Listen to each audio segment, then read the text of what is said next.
Ready? All right, good evening, everyone. Thank you for coming to this event. I'm going to tell you a little bit about this event. I'm Donna Lynn. I'm the CEO of Denver Health. If you don't know me, happy to be here and to introduce a very distinguished panel. The unfortunate thing about the panel, though, is they're all men. Sorry, guys. I just had to say that. For the women in the audience, this is it. You got me. I actually am very, very passionate about public health. I have a doctorate in public health I got from Columbia University, and I've been teaching there for 22 years. And of course, we're in a very challenging time right now when it comes to public health.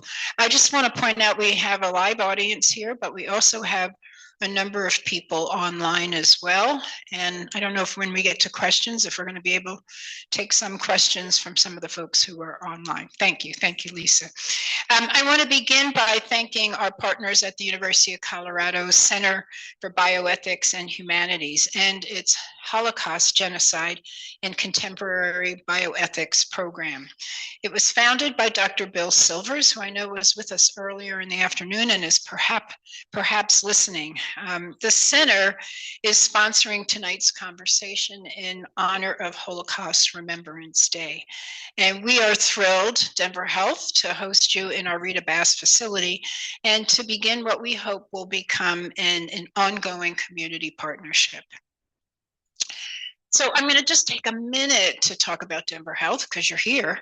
And we are really proud. This is the oldest hospital, but much more than a hospital in the state of Colorado. We were founded in 1860. We see patients from 62 of 64 counties in Colorado. We're a level 1 trauma center. We run the ambulance service for the city and county of Denver. In fact, you're in their training facility right now. And we're among the largest behavioral health care providers in the state. We offer a broad range of addiction treatment programs and training for professionals throughout Colorado and the surrounding regions, and we see over 280,000 patients a year. We're also a learning health center, and we have a couple people here in the audience who are very relevant to that. And we're really proud of not only doing cutting edge research, but also training the next generation of healthcare providers. And especially relevant to tonight's program is our Public Health Institute. And you're going to hear from Dr. Belknap as part of the panel. And we provide clinical care throughout the community for tuberculosis, sexually transmitted diseases, HIV, and numerous other infectious diseases. Our Public Health Institute partners with public agencies, community organizations, and other clinical teams throughout the state and neighboring regions to improve health outcomes for all. Today is Holocaust Remembrance Day, a day that asks us to remember not only what happened, but how it happened, how institutions failed, how vulnerable lives were systematically devalued, and how harm became normalized over time. These are not only historical questions, but ethical imperatives that continue to matter greatly in medicine and public health today. You know, one of the funny things about public health, I think we now have Dr. Silvers, so I want to acknowledge you. I'm sorry.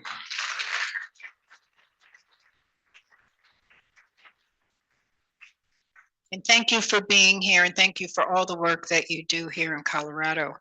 One of the quotes that I love the best is, when public health works best, it's often invisible. When it's too invisible, we're in real trouble. And we're potentially on the border of that. Public health depends on trust, a sustained commitment and the conviction that every human life has value. When these things weaken, the consequences can be dire, especially for people who are marginalized and hold the least power. And that is many of the patients that we see here. So I want to introduce our speakers for tonight. It brings together three amazing leaders in the space of global health, public health, and the ethical framework that actually guides healthcare and health. So you're going to hear from Dr. Chris Beyer, who is the director of the Duke Global Health Institute and a nationally recognized epidemiologist and global health leader. His work has focused on HIV/AIDS, human rights, and health equity across the world. His career spans extraordinary progress in global public health and moments when that progress has been placed at risk. Dr. Bob Belknap is the executive director of the Public Health Institute at Denver Health and a longtime leader in tuberculosis control and health equity. His work reminds us that global public health challenges often show up locally and that systems and engagement and communication matter. And Dr. Matt Wynia is the director of the Center for Bioethics and Humanities at CU Anschutz. He's a practicing physician, nationally respected bioethicist whose work explores public trust, personal responsibility, and what history can teach medicine about moments of moral stress. I want to remind you that while you're going to hear from our panelists, it's not a lecture. It's intended to be a conversation about fragility, about responsibility, and why remembering the past helps us make better choices in the present. Before I turn the program over to our panelists, I want to encourage you to jot down any questions that you have. Jot down, that sounds so old school. Talk to your phone and keep track of the questions. Nobody jots anymore. We do have index cards. I think we have index cards though. Oh, yay. Sorry, Nancy. We have index cards. And we'll have people collecting these throughout tonight's program, as this is how the questions are going to be handled. So thank you for joining us. And Bob and Matt, I'm going to invite you up.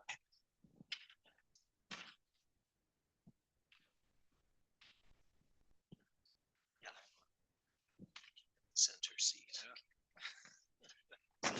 I'll get us started, and thank you so much, Donna. It's a pleasure to partner with Denver Health on this program tonight. Better. It's a pleasure to partner with Denver Health on this program tonight. We've been running this program on the legacy of medical involvement in Nazism and the Holocaust for at least the 10 years that I've been here in Denver, and for a number of years before I arrived, there was a program out at the university about the history of medical involvement in the Holocaust and how that history continues to inform the way we think about ethical issues in medicine today. And I want to start the conversation by actually sort of tying that history more explicitly to concepts of human rights. One of the things that came out of the war was the idea, from medical atrocities during the war, that every human being deserves certain rights, and that concept of medicine as a protector of fundamental human rights was really solidified in the years after the war. And one of the ways it was solidified was through the creation of the field of global health, which is sort of founded on that basic premise that every human being, no matter where they are, no matter if they're a prisoner or a child in a, remote part of the world, if with, a small investment, you can save a life, it doesn't matter where that life is, you should do so. And that's sort of the baseline understanding of what global health means. So with that as the sort of predicate, baseline foundation, where would you say we are in terms of the state of global public health, the enterprise of global public health today? Sort of what's your take of the temperature of the situation? Well, thanks, Matt. And it's really, really a pleasure to be here. I've been having a wonderful day with folks. I've just been having a wonderful day with you all, and just came from Denver Health. So it really is an honor and a privilege to be here. This year, starting January 20th, 2025, and going pretty much to where we are right now, is without doubt the most difficult, challenging year in global health in the 34 years that I've been doing this work. People talk all the time about this year and what we've been going through and use the overused word unprecedented, but it is truly. And it's not just that there have been enormous reductions in funding for global health from the US, although that's very fundamental. But I think even more fundamental has been this pivot on the part of the United States away from the idea that caring for the poorest of the poor, the bottom billionth of the world, is really a part of what makes the United States, makes us who we are as a people and a country. And trying to reframe that, as the administration has been doing, as essentially a waste. A pointless enterprise, a waste of money, framing it in terms of waste, fraud, and abuse, right? That's the language that was used repeatedly, as a way of saying that, for example, providing food support to refugees is a waste. Why should the US do that?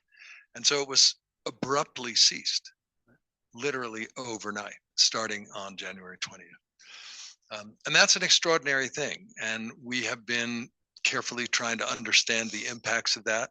I will just share with you that the most recent data as of the first year, so January 20th, is that about 500,000 children have died,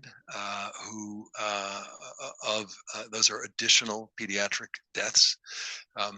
That's very hard to accept. It's very hard to think that we have become an uncaring people, and that doesn't matter to us at all. I don't think that's true. I actually think that that the Congress is still with us in a major way, and the American people, to the extent that people grasp and understand what's been happening, perceive that is not who we are, and it's not where we want to be. But that is what has been done in our name, and that is a huge retreat from the enterprise that we have been a part of since 1948. And the concept of never again, never again are we going to allow these kinds of things to be done by governments in our name. If the modeling and the projections are right, the estimate up till 2030, this was published in the Lancet pretty recently, is that the minimum number of excess losses of life will be 8 million people, and the maximum would be 20 million, or a little over 20 million. That is an extraordinary human toll. And so we have to do everything we can to make sure that is not what happens between now and 2030. And that's going to take, of course, as always, the American people engaging with our government and trying to say, no, that's not who we are. That's not what we want done with our taxpayer dollars. Thank you for that. Now it's loud. Nancy said to talk loud, but I feel like I should whisper. Thank you for that. It's been wonderful getting to spend time with you today and show you Denver Health. One of the things that we were talking about earlier is that at Denver Health, we care for patients from approximately 190 countries, speaking 136 different preferred languages. And so it's really we care for a global population. And I wonder if you could give thoughts on, the impacts that we could expect from the removal of funding for global health. And I think to Donna's point earlier that, when public health is functioning well, it's often invisible, and it's harder to measure and convince people of non-events, the things that didn't happen. And so expanding maybe a little bit on what you were just sharing, how we may expect to be impacted by the global funding changes. Well, how's this? Is that good? Yeah. I think there are many examples we could talk about, but maybe one that's come up several times today is the situation of what happened with public health and global health in Venezuela. So Venezuela started on a public health crisis in about 2012, 2013. And that progressively worsened because of the economic collapse, the mismanagement of the resources of that country. By 2016, the regime there stopped reporting to WHO and to others about what was happening and stopped reporting, for example, immunization data on malaria, data on TB, on HIV. And by 2018, there was a full-blown crisis, public health crisis in Venezuela, and a crisis also of food insecurity. 8 million people out of 30 million fled that country in that period, right? So 8 million people don't decide to leave their homeland because they're looking for a better job, right? You don't have that kind of a driver of mass migration unless it's becoming impossible to feed your children. And that literally is what was happening. And what we very quickly saw was that we had a measles outbreak in South America. We had a diphtheria outbreak. We had a huge return of malaria, great deal of malaria transmission. 75,000 people on Venezuela's HIV antiretroviral program came off antivirals. It was treatment interruptions because there just simply wasn't the money to pay for antivirals. And we documented a lot of that. My group at Hopkins, I was at Hopkins at the time and running a center for public health and human rights. And we did this work with Human Rights Watch. We had teams both in Colombia and in Brazil, and really trying to get the world to pay attention to this enormous health crisis. What has happened subsequently after COVID and after years of further decline, economic sanctions, which also played a role, is that, of course, Venezuelans have been forced into this diaspora. As I said, 8 million people or more. And now we are seeing inexorably the health impacts here of that diaspora. It is a much bigger problem for Colombia, where there's almost 3 million Venezuelans, for Ecuador, for Peru, for Brazil, but also for the US. We are the 4th largest recipient of the Venezuelan diaspora, almost 800,000 people is the estimate.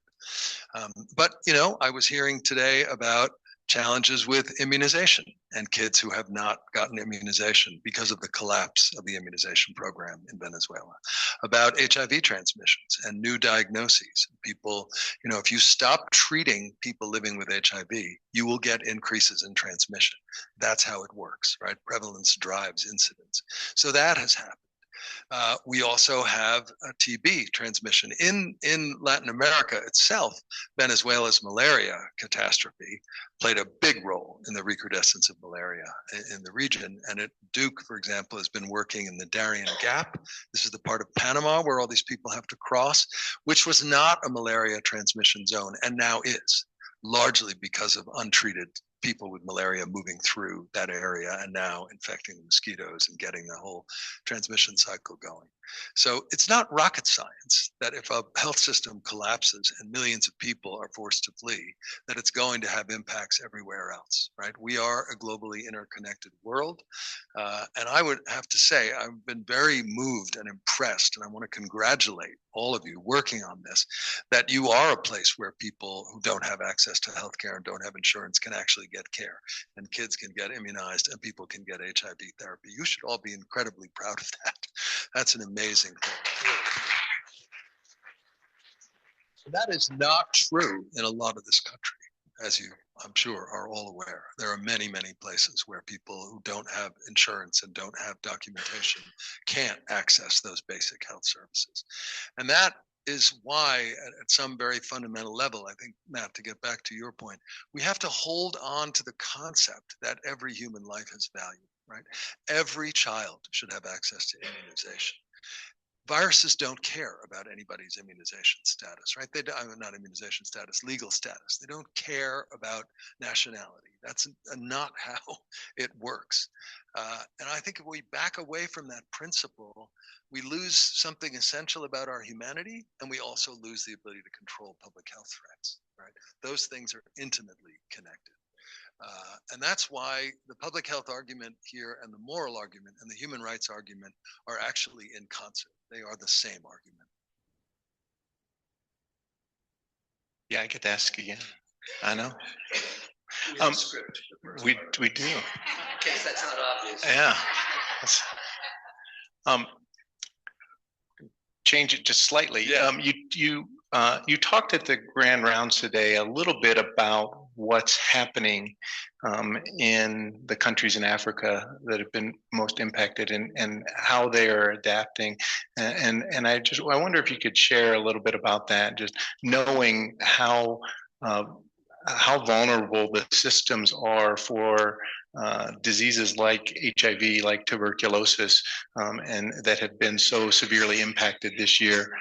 And so, just curious to share with this audience a bit about what you've have been witnessing and learning and talking and what people are trying to do to. Yeah. Well, first of all, I would say it's hard to imagine in this country because we've never lived through anything like it. But just imagine you're working in a clinic, it's full of patients, you're a provider, it's busy, busy, busy, and you get suddenly a stop work order. Stop working immediately, stop taking care of your patients, close the clinic, right? So that happened all over the continent. And we've been involved with Physicians for Human Rights in collecting data in a number of these countries. And it is incredibly striking. Start with the simplest question. You just say to people, tell me what, if anything, is different in your work. What's happened? What has changed? And to a person, everybody talks about that day, January 20th, Inauguration Day, like 9/11. You know how people, I'm a New Yorker, know exactly where they were and what was happening on 9/11. That's how it is with these stop work orders. We had a team of people. We have a big program in Tanzania on adolescent HIV. It's run by a great pediatrician named Dorothy Dow. Dorothy and her team were going to do a training in another city on adolescent HIV and mental health issues. They literally were pulled off a bus. Cease and desist. You are not allowed to go. If you go any further, when you get to where you're going, your hotel will not be reimbursed. You will not be paid. And people can't afford to do that, right? These are community health workers, right? They're the lowest paid people in our field. So that is a catastrophic moment, traumatic moment for people. And it's very, very vivid what happened, right? Then there was the waiver that Secretary Rubio, in charge of the PEPFAR program, put in place shortly thereafter that was supposed to resolve these issues and get at least treatment coming back. But in fact, because USAID had been gutted, that was something almost unrealistic, right? You can't just implement a program without the implementation arm. The estimate from The Lancet, the most recent estimate, is that 1.5 million people across the continent lost their jobs because of this. Most of those people, who are the majority of healthcare workers in the world? Are they low-income women of color? Yes, right? That would be a yes, right? They are the least paid people. They are community health workers, outreach workers, counselors. They're all those people who barely make a living wage, and who, by the way, also very often are the wage earner in their family. So this has had a catastrophic economic impact as well. But it should also be said that there has been a remarkable amount of resilience. So there are many, many examples, for example, of NGOs that were operating where people just made the decision, if we're not being paid, we're just going to keep working. Right? And a lot of people decided to do that. There have been a number of community-based groups of people living with HIV who have really pressed their governments. So it's been galvanizing for advocacy on the continent, which is really important because governments are going to have to step up and do more. There's no way around that. But I think at a political level, there's also been something interesting, which is a real change in the conversation. And you hear this all the time. And since this has happened, I've been in Kenya, Tanzania, Madagascar, South Africa, and Rwanda.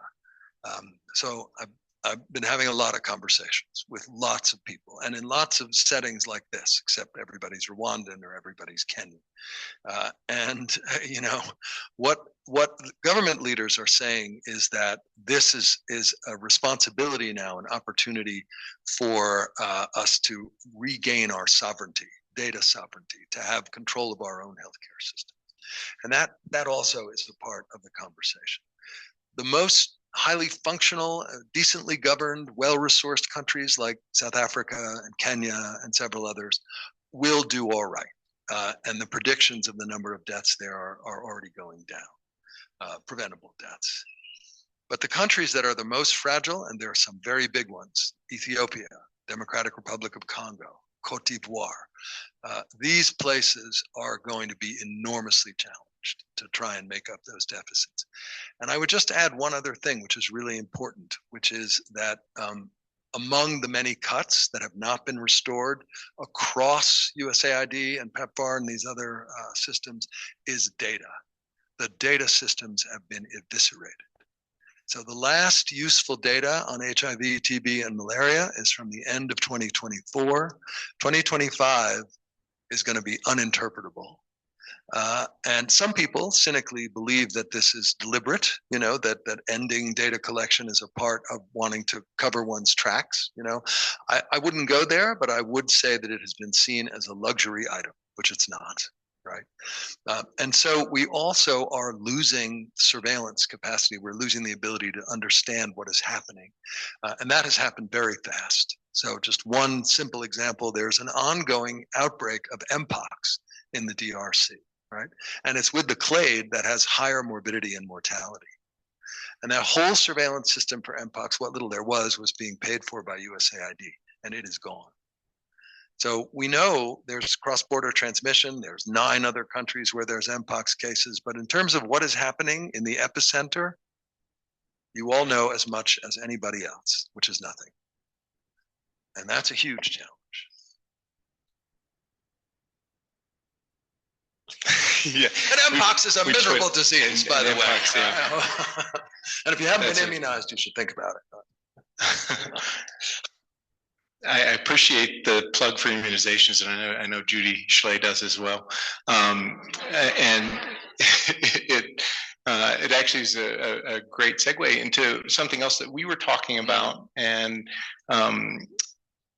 we are faced with increasing challenges around vaccine acceptance and hesitancy, and the changes happening at a federal level here, and we asked, I think, the question about what you're seeing and the interests in vaccines in countries. And so I wonder if you can comment, one, on how much you think what the things that are happening in the U.S. are having an impact there, or what's impacting sort of the perception and the trust in really vaccines globally. Yeah. First of all, everybody knows that all NIH funding on vaccine hesitancy has been stopped. Yeah. So again, an area where we are going dark when we really need light, right? And they're going in exactly the wrong direction. But just to say, I think the data are pretty clear in Africa and in Asia and Latin America that really vaccine hesitancy has been on the rise since the COVID pandemic.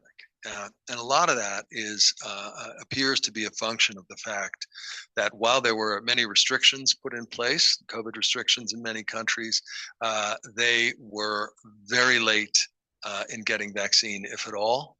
And they typically were getting kind of leftover vaccines, close to out-of-date vaccines, sort of charity donations, as opposed to really having well-supported immunization programs, right?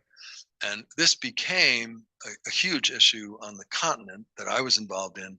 I worked on the COVID vaccine trials for the NIH, for the COVID Vaccine Prevention Network. We worked on all 5 of the US federally funded trials. And the issue was that there was a very strong recommendation that healthcare workers and healthcare providers be vaccinated. And remember that we're talking about countries where, for example, there either was very little oxygen or it was used up very quickly. So there was essentially no oxygen, enormous shortages of PPE. People were trying to make PPE out of whatever they could, right? And healthcare providers are working in that kind of environment and not vaccinated. When we had safe and effective vaccines with emergency use authorization, at least. So that was an incredibly painful and difficult period. I personally lost 2 good friends who were ID docs working in Zimbabwe, not immunized, died taking care of patients. And when it got to the situation with South Africa, which of course is a country that we have great investments in or had, do a lot of research in. South Africa was a very important partner in the COVID vaccine research. You may remember that their virology lab identified the Omicron variant for which they were punished with visa restrictions. But nevertheless, they were a very important partner in all of this. South Africa did not have any vaccine for its healthcare workers, and that's 500,000 people. Right. And of course, they're also providing a great deal of care to people with HIV and TB. So there's a huge amount of immunocompromise also. All right. So one of the ways that we responded to that was, and the South Africans really led this, but it was done jointly, was to say, okay, we don't have approval for vaccines, but we do have funding for clinical trials. Let us enroll the entire healthcare workforce of South Africa in a COVID vaccine trial. And that was with the Janssen vaccine, the single dose adenoviral vector vaccine, and just do basically an open label assessment before and after. Are we reducing healthcare worker hospitalizations and deaths? And so we were able, through that process, to immunize the entire South African healthcare workforce, which happened in about 6 weeks. Fortunately, because it's single dose and also because it was not an mRNA, so it had much less restrictive cold chain requirements. And that really sort of stopped the killing, stopped the death in South Africa in a big way. But that was an exception. The general rule was that most of these countries, by the time any vaccine got to them, had basically just had to go through COVID and survive it. And that had a very big impact on vaccine hesitancy. And it vaccine hesitancy about all kinds of other vaccines, from influenza to childhood preventable vaccines, measurably has declined on the continent. Now we have a similar situation where we've been having this ongoing Mpox outbreak. True or false? We have a safe and effective vaccine for Mpox. True, right? True or false? It is completely not available in the countries where the epidemic is happening. Right? So, what's the message there? You should get your kids immunized. You should pay attention to vaccines. Oh, except we're not giving them to you. And your country is not going to be able to afford them either. And we're stockpiling because we want to protect our own people. And we're just sorry that because you're African, you're not going to get this, even though you're where the epidemic is happening. That's an insane message. How are people supposed to sell that to their patients? How are you supposed to keep childhood immunization going when this is the reality on the ground? And so it shouldn't surprise no one that people are beginning to doubt the whole process, right? We heard the same thing about antivirals, HIV antivirals. Why would they have given us all these drugs and gotten all of us on therapy and told us every time we go to the clinic that you have to take your drugs every day and you have to be adherent, and all of a sudden today, oops, no, the donor is no longer interested, so I'm sorry, we don't have any drugs for you. Right? And what people have taken in about that is it was a setup. They did this deliberately. This was happening all along, right? And it has bred all kinds of myths and fears and confusions. And why wouldn't it? Right? It's a very hard thing to understand. Sorry, we had an election and the current president doesn't believe in foreign assistance. That's really what happened. And oops. So, I think the legacy of mistrust and fear is going to haunt global health for a long time. It is going to be very hard to rebuild this trust. And certainly, it's going to be very hard to rebuild trust in the US as a partner in all of this work. That was actually exactly where I was going to go in my scripted question. Sorry. Well, why don't we turn toward, so I was actually going to go towards this question of mistrust. You told some really moving, haunting stories this afternoon at Grand Rounds about the mistrust of the U.S. and its aid infrastructure and so on. That you've just alluded to some of the quotes, which I'm sure you can't pull off your head, but you might talk about the Physicians for Human Rights study that has been ongoing around this. And then maybe you could say something about the U.S. public health system and what can we learn from, because as you know, mistrust in the U.S. public health system and in the scientific enterprise at the federal level, at least, has now become a bipartisan affair, right? So it was for a while there, depending on which party you were in, you were more or less likely to mistrust the federal recommendations on public health issues. Now everyone mistrusts the public health agencies, no matter their political affiliation, but for different reasons. And I'm wondering if you've got thoughts about how to rebuild that trust. You know, if our goal within public health and medicine is to be worthy of the public's trust, what can we learn both from history and from what's going on today to try and address these sort of rising levels of mis and distrust? Just a little question.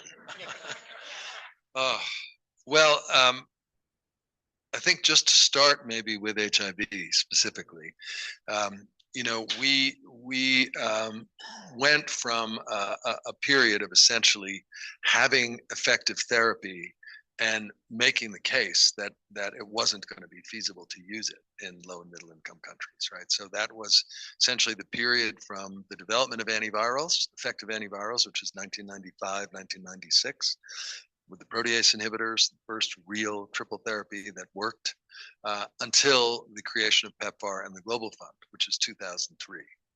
So that was 7 years. I was living in Thailand for some of that time. And it was unforgettable to have conversations where people would say, you know, I just read or I saw or I heard or my family member lives in the States, that HIV is treatable now. You know, I'd say, yes, yeah, it is. It's amazing. But not for you, you know, not here, not in this country, not for the foreseeable future. And it was like that for a very long time. Those 7 years were incredibly tough. And when the commitment was finally made, okay, we're going to do this. We're actually going to try and treat, you know, millions of people. It seemed like an extraordinary, you know, ambitious moment. You may remember, some of you will remember that the first big goal, Jim Kim was at the time, later president of the World Bank. Jim Kim was the head of the Global AIDS program at the time, and they put forward 3 by 5. Remember 3 by 5? We're going to treat 3 million people by 2005. So 3 by 5 was this very super ambitious goal. Some of you will also remember we didn't come close to it. But nevertheless, you know, goals do that. It sort of set the tone. By the time the inauguration hit last year, January 20th, we were just over 20 million people on antiviral therapy worldwide, supported by PEPFAR. So that is really extraordinary. And we had gotten up to 77% of all people estimated to be living with virus on therapy worldwide. That is the greatest achievement in global health equity in our time. There's nothing commensurate with that otherwise. And that's also why, you know, when you think about equity and global health equity, it's such a triumph. And it was, I think it's fair to say, really a global effort. There was, of course, a huge amount of activism and advocacy on the US side, but there was also in developing countries. And there was a kind of global solidarity there. That has been fractured, that has been ruptured, that is in profound disarray. But I think the fundamentals, the fact that there's so many people who are a part of that effort and who are still around, means to me that that could be a basis to rebuild. We could rebuild trust based on that. So I'll give you one example. Some of you will be familiar with a South African guy named Zaki Ahmed. Zaki Ahmed was a gay man, political activist in South Africa. During the time of AIDS denialism, he publicly announced that he was going off antivirals. He had access. He was a man of means. And he was going off his antiviral therapy until everybody in South Africa had access. And he started to progress. And he got sicker and sicker. And it became this kind of Gandhian fasting moment. And the whole world was paying attention to whether Zaki was going to live or die. And eventually, the president at the time, Thabo Mbeki, caved and stopped this terrible policy of not allowing antivirals in South Africa. So Zaki then subsequently retired. He just reemerged. I saw him this summer, and the fight is back on. He's been like so many people living with HIV, just doing fine, taking his meds every day. He's on dolutegravir-based regimen. He's doing great. And so those are the kind of people who are going to help us rebuild that global solidarity. So I was just reminded that maybe not everyone in the room or maybe online knows what PEPFAR is. Can you just describe the PEPFAR, partly also, by the way, because it is such a remarkable feat of bipartisan agreement around the morals, the morality of public health interventions. Yeah. So 2003, as I said, was this time of 7 years into the antiviral therapy era. We were very accustomed to what was called the Lazarus syndrome, people literally getting up off their deathbeds, going back to work, going back to school, parenting, and that had not happened. And it in most of the world, it was 95-5. That was the split. 95% of people lived in countries without antiviral therapy, and 5% lived where you could get it. And 95% of them were on treatment. So it was a huge dissonance, and it was a moral dissonance, and it was framed as a moral dissonance. And so out of that came an extraordinary consensus of activism, of the faith-based community, of people around George W. Bush. And you may remember, it was the State of the Union address in 2003. It was the eve of the invasion of Iraq. And George Bush, in his State of the Union address, announced that this was totally unacceptable, and he was creating a new program. It was called the President's Emergency Plan for AIDS Relief, PEPFAR, and he was committing $15 billion over the next 5 years. And I was sitting on the couch next to my partner, later husband, and I said, he's not going to do that. No way. That's one of those promisorial things. He's just saying that because he wants to invade Iraq, and he did it. And the Congress allocated it. And it happened. And it ran until 2008, and then it was renewed for another 5 years by the Congress and increased, and then another 5 years. And it was re-upped through George Bush's presidency, and then Barack Obama, and then the first Trump administration. He didn't touch it. Joe Biden, it was continued. We only ran into trouble last year. It was the first time it was up for a 5-year renewal. We got a 1-year renewal. And that authorization expired last April. And so right now it is running on a continuing resolution. It is funded at the level of the Biden administration, last year of Biden, as is everything, because we're still on a continuing resolution, right? Which may or may not end tomorrow or the next day as we go into this potential government shutdown, which may or may not happen on Friday. So this is not history, right? We are living through this in a very active way. But if the spending bill that the House passed last week is reauthorized, is funded by the Senate, and the president signs it, PEPFAR will again be refunded. And it's a cut, but it's a modest cut. It's still going to be about 3.6 billion a year. That is the largest commitment to a single disease ever made by any government. So that's the PEPFAR program. I am on the Scientific and Technical Advisory Committee for PEPFAR, which amazes me that I have not been fired. I keep sort of waiting for the email or the phone call, but it hasn't happened. So I somehow I'm still in an advisory role to this administration. Which is amazing. But I've been on this committee before during the Obama years when Eric Goosby was the ambassador, and for Debbie Birx. So the current, there is no PEPFAR ambassador right now. The current PEPFAR director is also the USAID administrator. Anybody ever heard of Marco Rubio? Yeah, so that's how it's structured. All of this is now what remains of USAID, PEPFAR, pandemic preparedness is all under state, and it is all under this Office of Global Preparedness, Pandemic Preparedness. It's Global Health Security is the official title. So that's where all of our assistance is. And it is framed as a security issue at this point, which I think also is going to be a serious trust issue, right? Because, for example, what real global health security issues are there with childhood immunization? It's a stretch. Maternal child health, right? Safe motherhood. Not really a health security issue in some ways. It's a human issue, right? So again, I'm going to go off script because my next question doesn't make as much sense as it should have. Can you, I do want to call you back to the PHR work, because you just reminded me of one of the stories that you told this afternoon, which was some of the quotes about people really just losing hope and being in a very dark place. And that many of those people on the continent in Africa are young people who don't see a future that they used to see. And I wonder if there is there a path out of that? Because that is a health security issue, by the way. It Having is. a generation of young people with no hope for the future is a major, security problem. So if you think about what was happening up until 2003, up until the creation of PEPFAR, there was a huge amount of perinatal transmission on the continent, obviously, because that was the bulk of global HIV.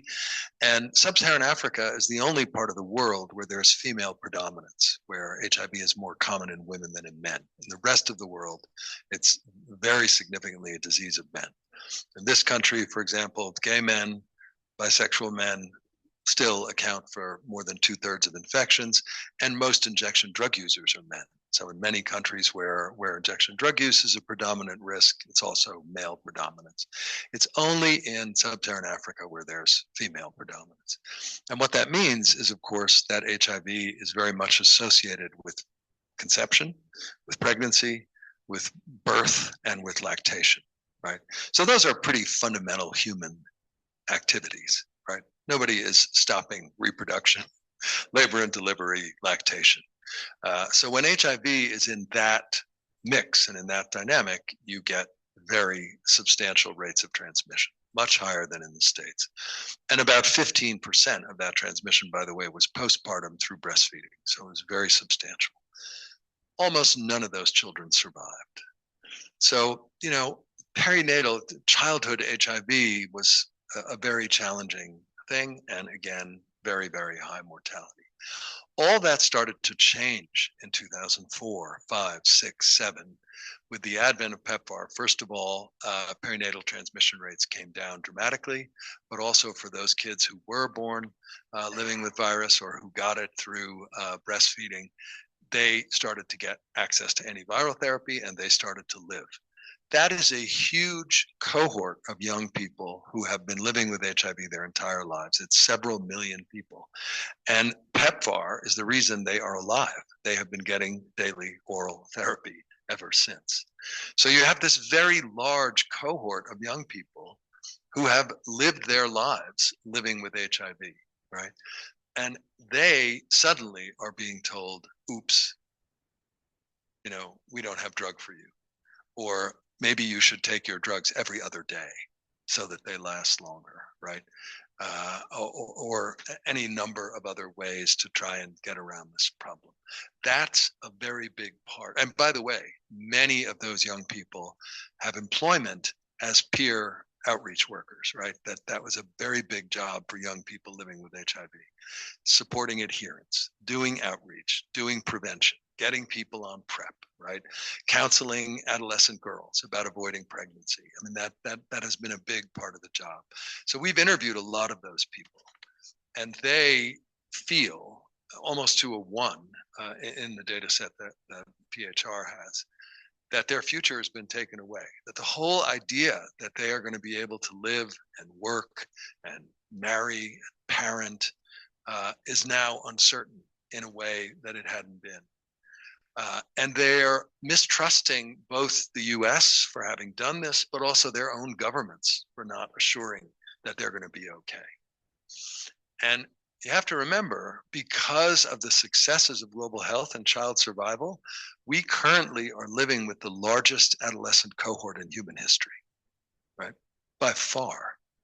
And that is really the glory of the under 5 child survival programs that we've been doing in global health, childhood immunizations, all of that. It's wonderful. But they are also a group that is facing very high unemployment, a lack of educational opportunity. There's just not enough education for this enormous cohort. And now this idea for those living with HIV that they're going to lose the assurance, the safety, the security that they're going to be covered and that they're going to be able to live. And, as everybody here who's a clinician knows, you go off antivirals, you are viremic in 6-8 weeks, and you start to be symptomatic pretty fast. And for perinatally infected kids, of which we're talking about, the emotional challenges there are just enormous, because they're also feeling like I could be infectious again, right? For sex partners, for having children. We know of some cases where young people living with HIV and pregnant chose to abort rather than risk perinatal transmission. Right? That was not part of the plan here, that we would see increases, but we have, real data that supports that. I'm going to turn over to Bob, even though I'm supposed to ask the next question, because I'm starting to go through the questions we're getting from the audience. And that's great. Yeah. Well, yeah, I appreciate that. I have one question before, and then we'll move to the audience questions. And that is, can you talk about, sort of despite all of the challenges, what it is that keeps you committed to this work and what still gives you hope? Well, until Friday of last week, I would have said to you, the Congress is giving me a lot of hope, because they did pass a reauthorization of PEPFAR, which is extraordinary. And, we haven't talked that much about the NIH, but I'm sure many people in this room and the online audience who are NIH-funded investigators, the House also passed not only a full reauthorization of the NIH, but about a $400 million increase, which is a little bit less than cost of living, but nevertheless.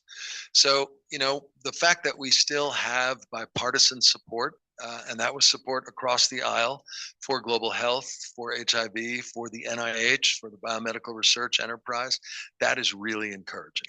And it shows in a way the disconnect between the administration and the Congress. And the Congress really is with us on this. And I think a lot of that is because they are hearing from their constituents that people really care about these issues. They really care about biomedical research. Who's opposed to finally making advances on Alzheimer's disease? Anybody? Anybody think that's a bad idea? Doing better on cancer, malignancies, and any naysayers? There are none. Right? That has broad bipartisan support. So that gives me a lot of hope. On the continent, I have to say that first of all, it's been remarkable how many people have chosen to continue working despite not being paid. Like, okay, I'm not getting our salary, I'm going to volunteer. We're not giving up on our patients. And people have really tried to do that. And, groups of patients also, people quite organized, but they've also gotten organized and really taken on their governments, which is going to be really important.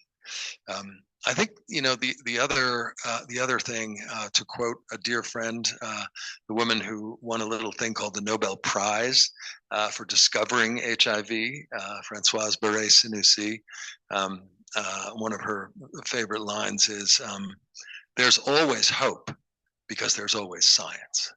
Right? And the science has just been unbelievable, right? Lenacapavir, twice a year injection for HIV prevention with 100% efficacy. The science has been spectacular. Many of the people in this room have contributed to it. And you can't give up on the fact that, the fact that we got HIV treatment down to a single dose a day compared to where we started is breathtaking, right? Spectacular. So you got to have hope in science. and we have to keep funding it.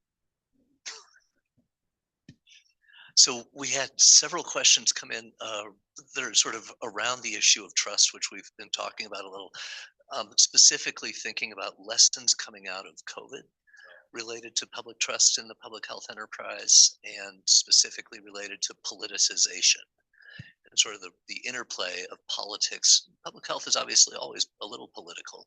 It is sort of the political branch of medicine in some ways.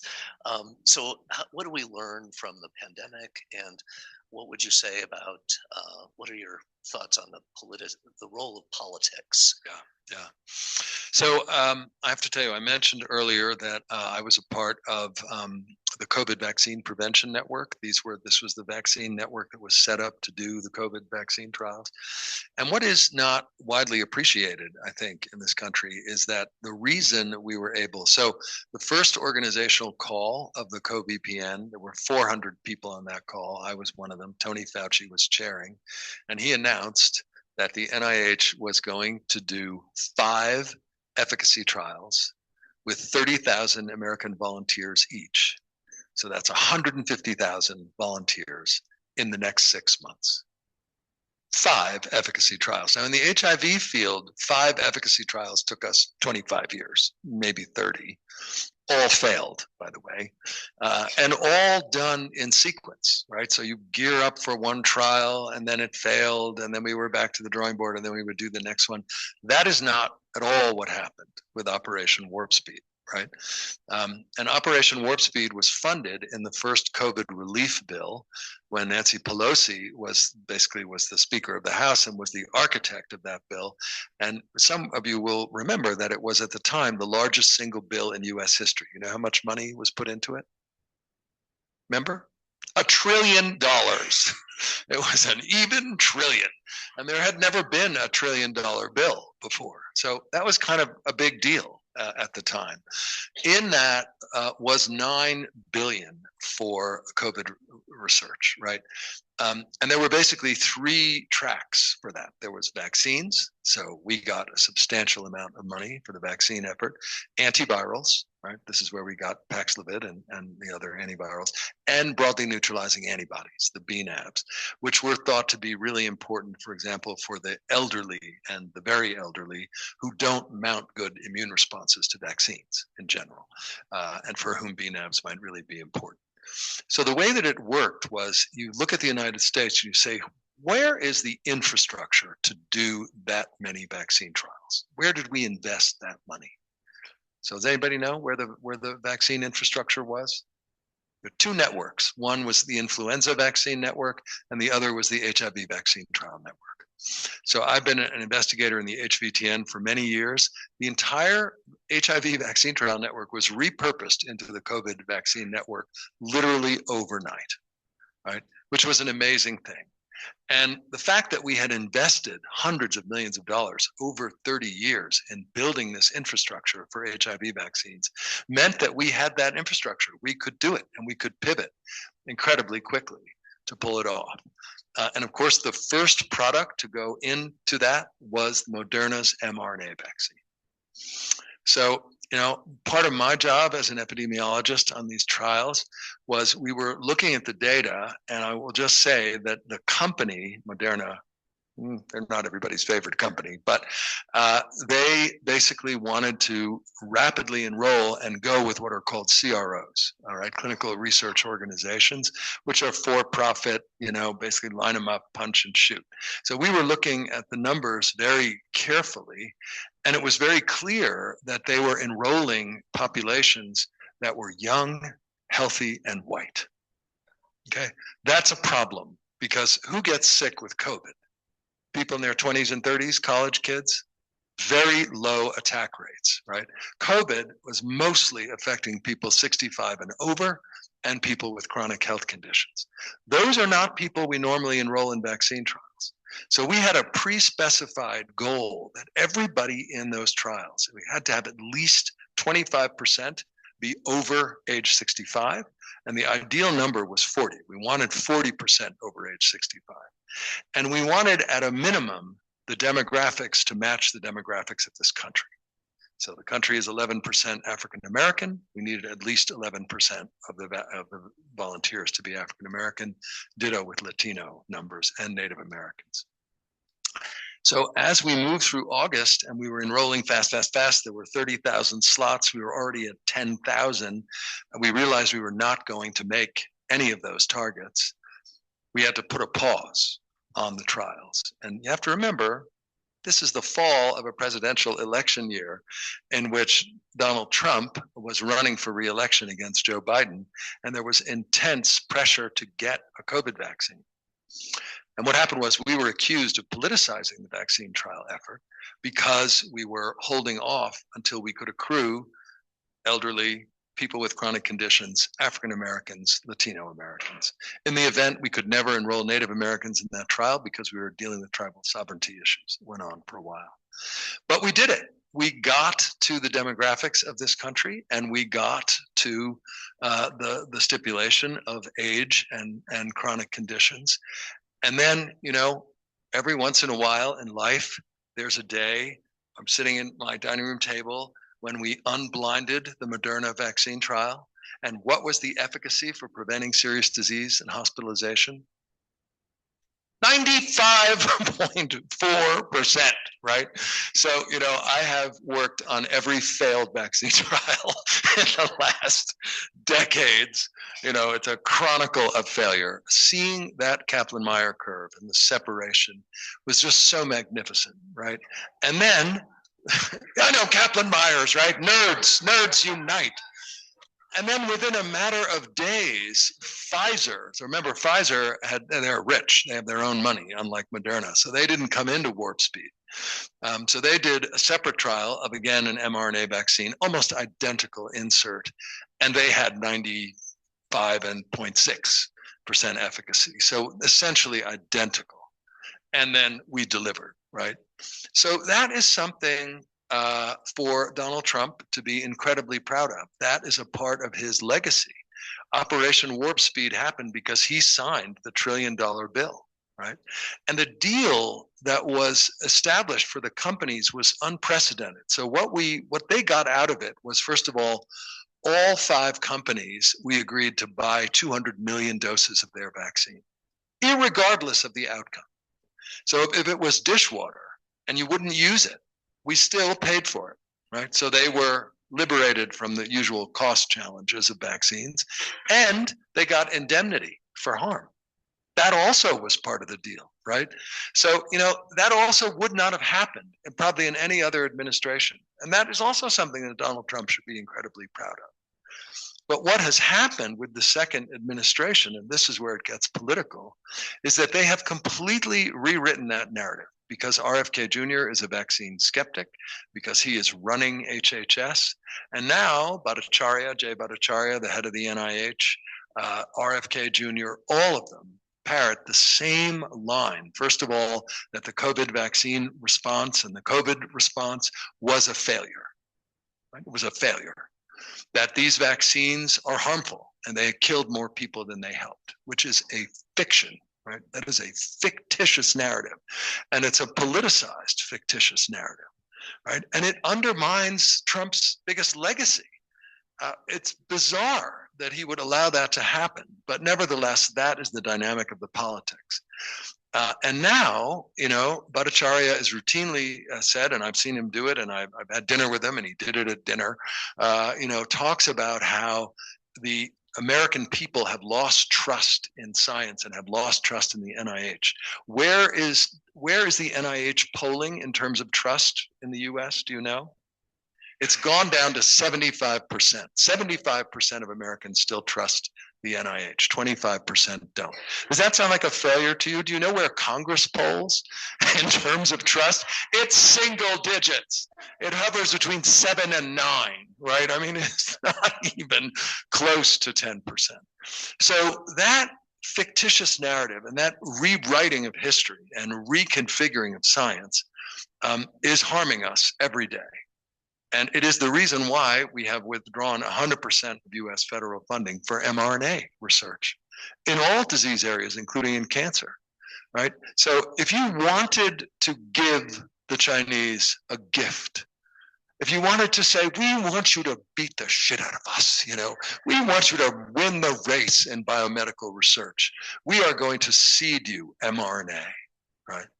You couldn't do a better thing for China and a worse thing for the US. And that's what we've done. Sorry for the S word. We also got a couple questions that harken back to the history that we started with. Last year's Holocaust Remembrance Program, we had a Holocaust historian who spoke very directly about the ways in which Nazi political ideology and public health ideals of the time were sort of merged to create physicians as killers under the banner of eugenics, right?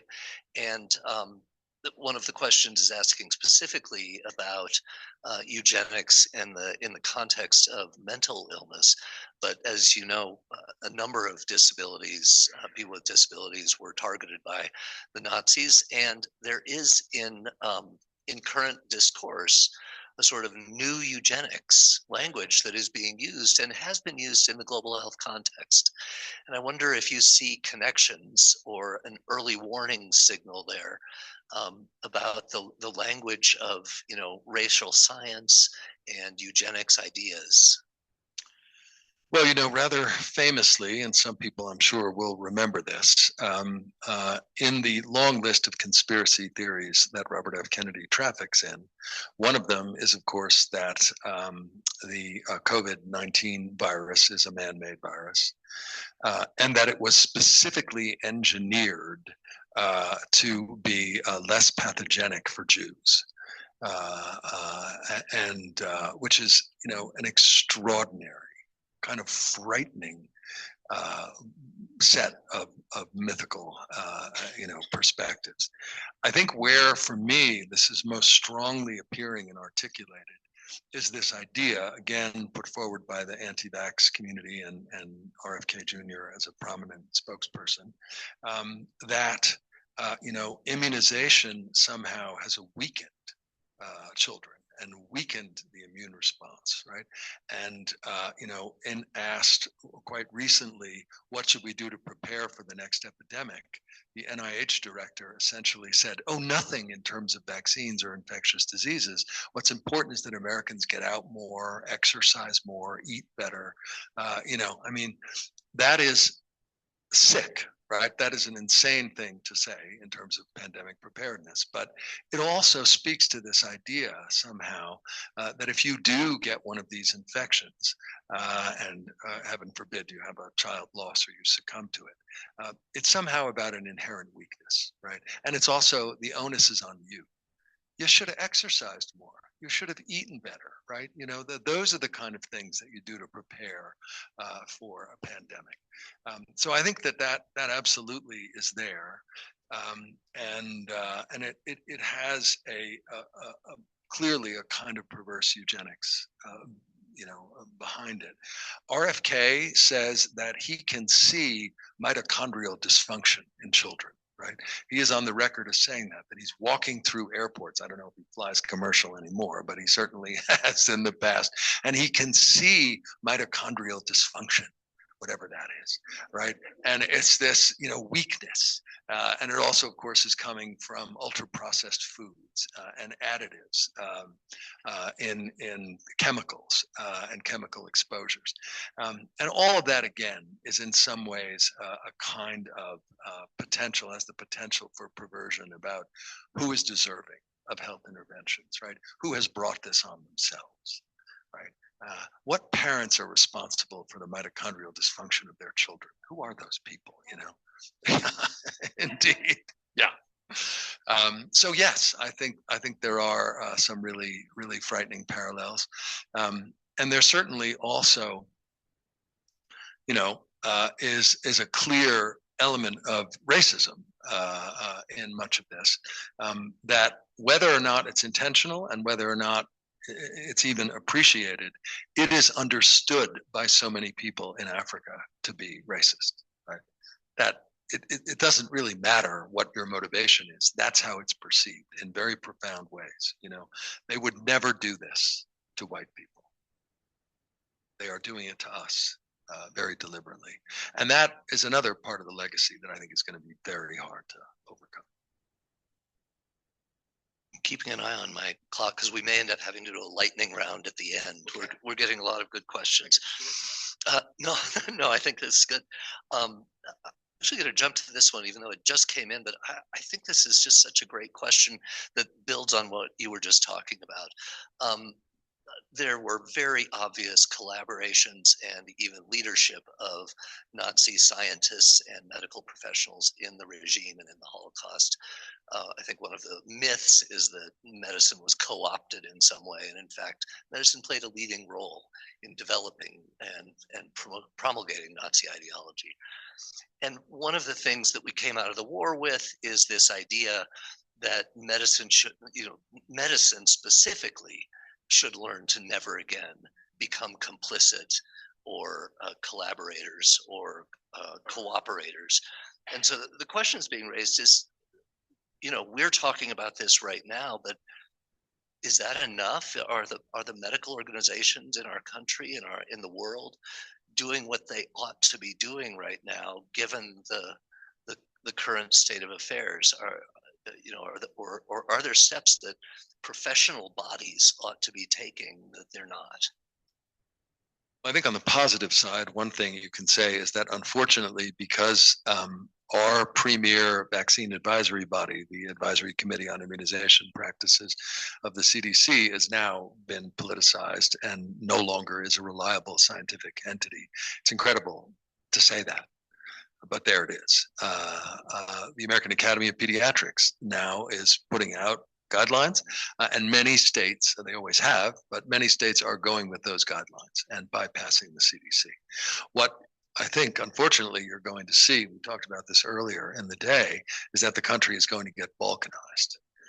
That there are going to be more and more states where scientific evidence comes into play, where they'll be following the American Academy of Pediatrics guidelines, and there will be other states that will go with the CDC and these recommendations, and you'll see a divergence in even the most basic things like childhood immunization. I would say the other area on the negative side, which has been really so striking, is that RFK Jr., of course, has no health training and no health experience, right? He's a lawyer and he worked as an environmental lawyer. He also has no government experience. So, there's that. But, typically the Health and Human Services Secretary is a physician, or at least is somebody with healthcare experience. But he is surrounded by physicians. So Jay Bhattacharya, the NIH director, is a physician. Marty Makary, who was a former colleague of mine at Hopkins, is a physician. He's a surgeon. He's the FDA director. They have stood there beside RFK Jr. while he has promulgated completely unscientific disinformation and said nothing, right? And given that kind of physician's approval and support to what he is saying, right, including ending the recommendation for universal Hep B immunization of infants. They stood there, Makary stood there as the FDA director and let that go forward, right? So that to me is collusion. That is a profound level of collusion. You can't expect RFK Jr. to somehow be better informed at this point in his career, but they are physicians. And by the way, they come from Stanford and Hopkins. So they also carry that imprimatur. Right? They're full professors. They're supposed to know better. In fact, during COVID, Marty Makary drove people at Hopkins insane because he was a singular voice that was a COVID skeptic and a COVID vaccine skeptic. And he couldn't be contained. And he ended up like Bhattacharya, who was a co-author of the Great Barrington Declaration, constantly on Fox News, right?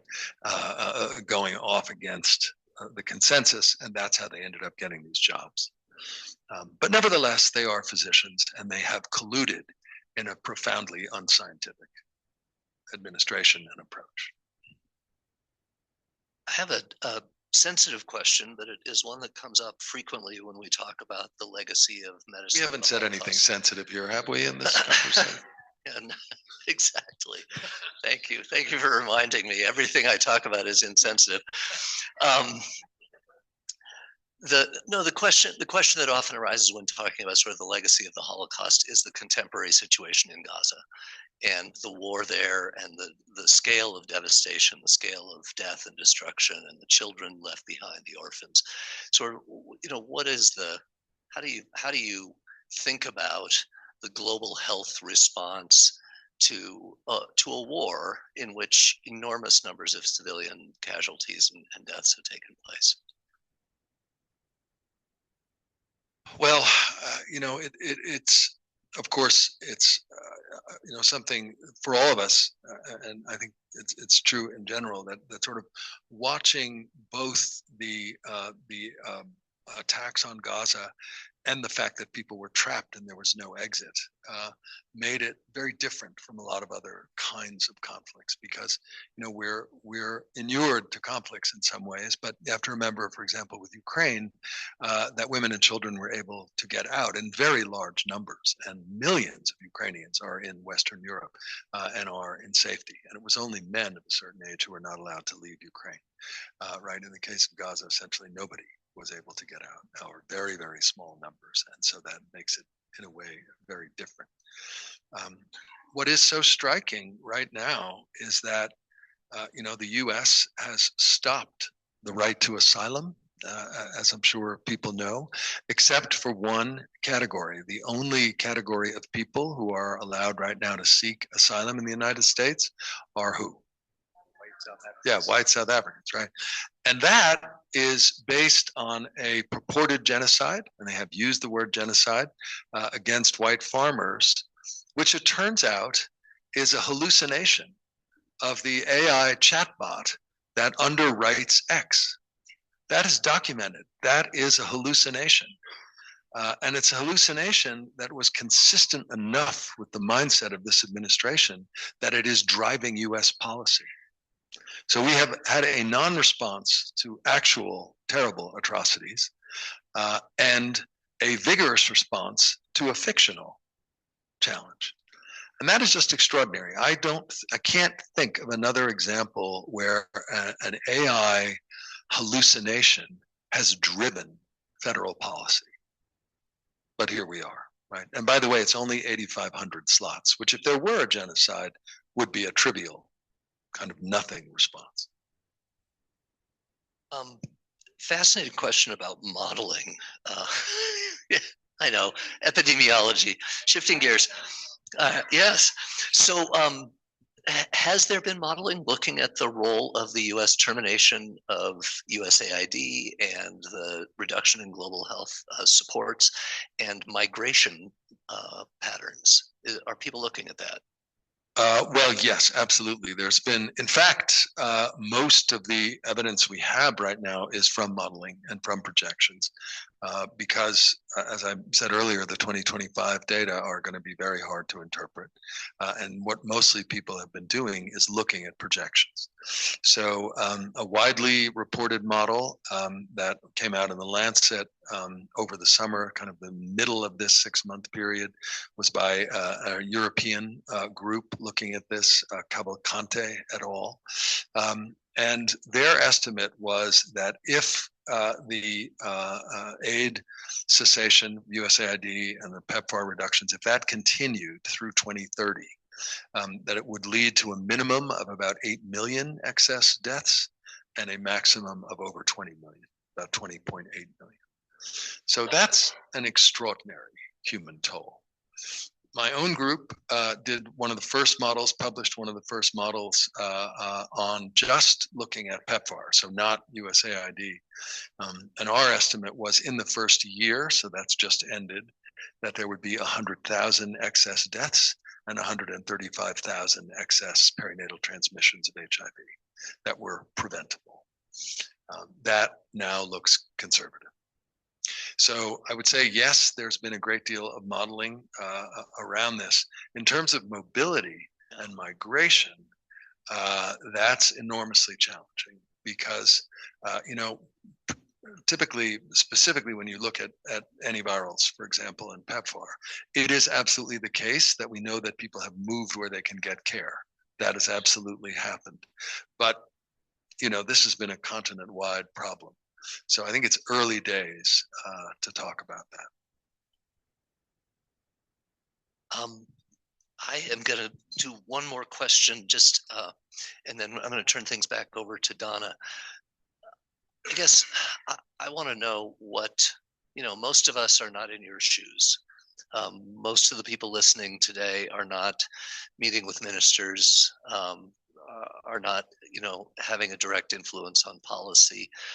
What can a medical student today do? What can a nurse, a doctor, an outreach worker in the US, sort of witnessing what's going on? What does ethical action look like right now for those of us who are not at the policy table? Well, I think the first thing to say is it's incredibly important to be informed and to try and keep up on the science of what is happening. I've been very struck in audience after audience of how few people are actually aware of the impacts and the numbers and what is happening. So I think for anybody with a healthcare background, following the science as it emerges is extremely important, staying educated about what's happening. The second thing is, that the only thing that we can really do, that we've been able to do, is to impact the Congress and change the way this funding has gone. And that has been going very well. And I'll just give you an example that in the bilateral negotiations that have been going on in the fall with the PEPFAR program, there is no congressional oversight. There's actually very few reporting parameters. And one of the things the administration removed was any indicators related to prevention. There are no prevention indicators in this data. So that's something that you really have to take on. We really have to fight. In the PEPFAR reauthorization, Congress has reasserted its authority. So that is extremely important. And there now are prevention indicators there, and there are accountability measures, and the reporting of the data. Congress has given the administration 2 weeks after each cycle to report to the Congress. So that to me is an example. That entirely came out of civil society action and activism. And the idea that we're powerless and that the Congress doesn't listen is really not the case. They really do listen. They're not always easy to get to, but if they hear from enough constituents that this is not okay, we have some movement there. You also have to remember that global health and PEPFAR certainly has had a bipartisan consensus for years. It has not been a partisan issue. It has been made into a partisan issue really only in the last 18 months or so. So we have to get that back. And we have a lot of Republican support for global health. And there are still a lot of people on the Republican side in the Congress who have been PEPFAR co-sponsors reliably every year. Remember that one of our early co-sponsors after years of struggle was Jesse Helms, Mitch McConnell, Marco Rubio. I worked with Marco Rubio in 2012 on the PEPFAR reauthorization. It's now under him. I would say we can't give up on being what we are, which is a self-governing people in a self-governing republic, and we should never give up that power. That is our power, and it's particularly important for young people not to feel like that they're disempowered and there's nothing they can do. That is not the case. Believe me, that conservative young people don't feel that way at all. They are feeling super empowered. Good old-fashioned, civil society engagement really does make a difference. Well, thank you so much.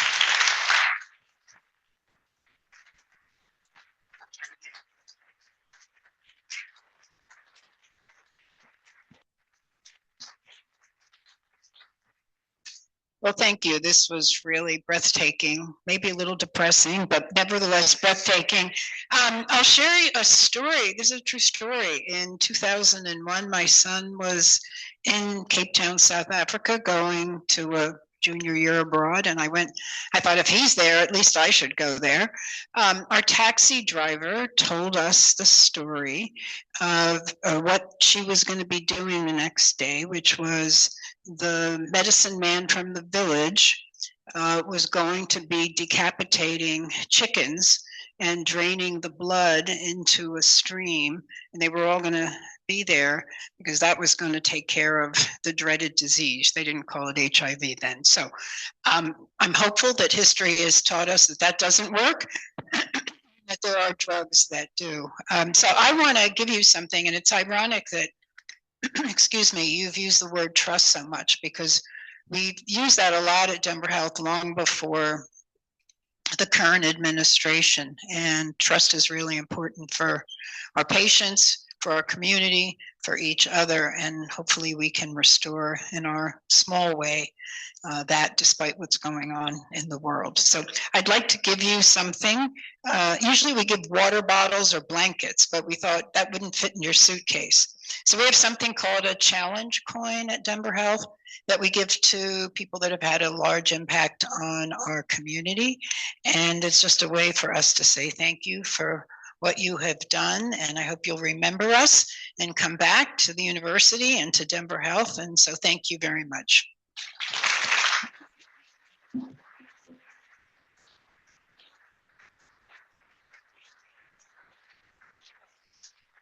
And thanks for all of you who are here. I know we have people online as well. Thank you for participating, and go forth and change the world.